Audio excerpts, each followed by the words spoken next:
मग मराठ्यांनो, येताय ना अंतरवली सराठीला? आणि यायलाच लागतंय. कशासाठी माहित आहे ना?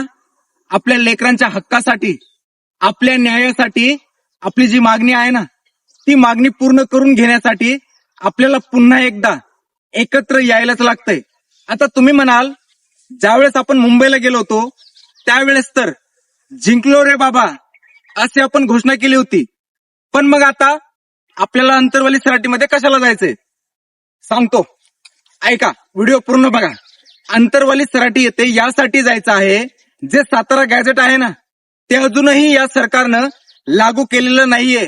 आता दुसरी गोष्ट, आपलं हे जे आंदोलन होतं, मराठा समाजाला आरक्षण भेटावं यासाठी ज्या ज्या लोकांनी आपलं स्वतःचं बलिदान दिलंय ना, त्या लोकांच्या घरातील एका सदस्याला जी नोकरी देण्याचं या सरकारने जे आश्वासन दिलं होतं ना, ते आश्वासन अजूनही या सरकारनं पाळलेलं नाहीये. अजून कुणालाही नोकरी दिलेली नाहीये. ती सुद्धा मागणी आपल्याला पूर्ण करून घ्यायची. आणि अजून एक महत्वाचा संदेश, मराठ्यांनो, हे बघा, प्रत्येकाला जास्त काही कळत नाहीये, आपल्याकडे नॉलेज पण एवढं मोठं नाहीये.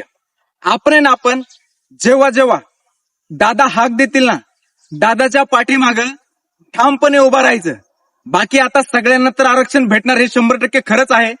पण काय आहे माहिती का, एकदाच 10 भाकरी खायच्या ना, कधी पण चतकूर चतकूर चतकूर चतकूर खाल्लेलं चांगलंच असतं.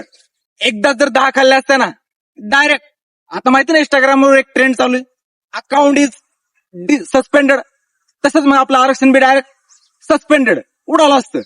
पण जर चतकूर चतकूर चतकूर चतकूर खातोय ना, 100% टिकणार आहे. त्यामुळे ना, जेव्हा जेव्हा दादा हाक देतील ना, काम धंदे बाजूला सोडायचे आणि डायरेक्ट अंतरवाली सराटी गाठायची. येत आहे ना, आमची टीम पण येते, तुम्हाला पण यावंच लागेल. एक मराठा, कोटी कोटी मराठा.